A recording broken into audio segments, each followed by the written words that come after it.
Yung mga NBI agents po kahapon na nandoon sa Senado na pwede ho ba munang ikwento po, saan po ba nanggaling yung arrest warrant? Sila ho ba ang may bit-bit nito? Talaga bang aarestuhin si Senator Bato? Ano ba kwento?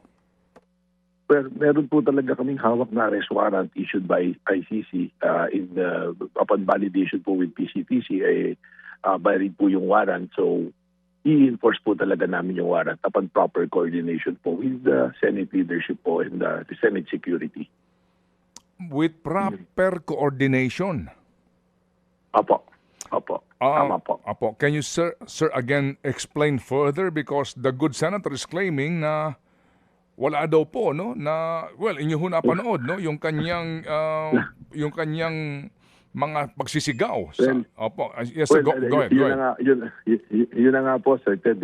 Una-una po, any reasonable mind, hindi naman po siguro maniniwala na darating ang NBA agent sa loob po ng Senado, ng Senate, na wala pong pakikipagpulong, pakikipag-usap.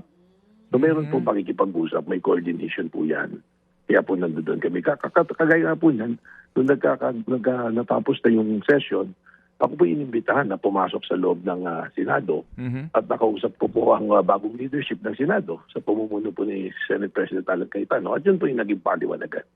At sila rin nga po mismo nagsasabi na naniniwala naman sila na kami hindi makakarating doon ng basta na lang kami pumasok.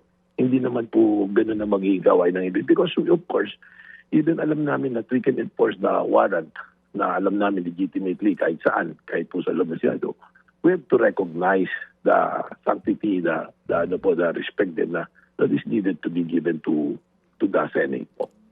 Kaya nag-coordinate naman po kami dyan. Alright, sige. So, sir, I hope you don't mind me asking too much details, no? Pero can you give us the timeline, please? Kailan kayo nakakuha ng kopya ng ICC warrant, verification sa kanyang authenticity, and then the coordination sa Senate Sergeant at Arms? Go ahead, sir. Kailan po ito? Well, forgive me also, no, yung details I cannot give it too much because it entails operational capacity po. Meron pa po tayo mga ilang subject pa rin po ng warrant na yan that we don't want to develop too much information. Ano po. Pero just this, we got hold of the warrant on that day also. And we coordinated it with the Senate. Nagkaroon po ng mga meetings at that time na before we effect the arrest, we have coordination and ongoing coordination with PCTC. Ano po. So, okay. Sorry, Director. Masyadong matitalya, no? Ay naunawaan po namin ang inyong handicap. Pero ang inyo pong koordinasyon sa Senate Sergeant at Arms, panahon pa ni SP Soto. Ano po? Sorry po, wala po. Ang inyo pong koordinasyon sa Senate Sergeant at Arms ay panahon pa ni SP Soto. Tama po. Si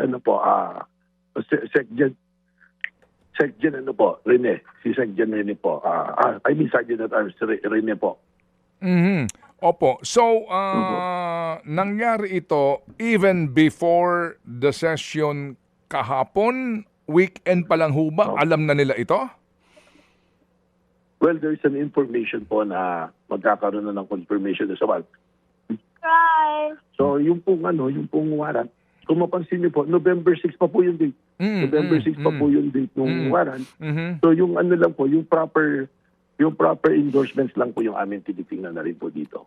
Pero technically po, since it's already published at ICC, that warrant is already valid and can be enforced po.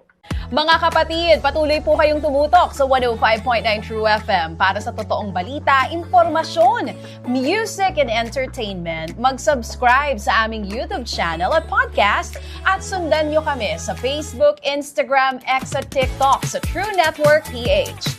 Bisitahin din po ang aming official website, truefm.ph. At panoorin din kami sa True TV Signal, Channel 19. Kami po ang 105.9 True FM. Laging true sa'yo, kapatid.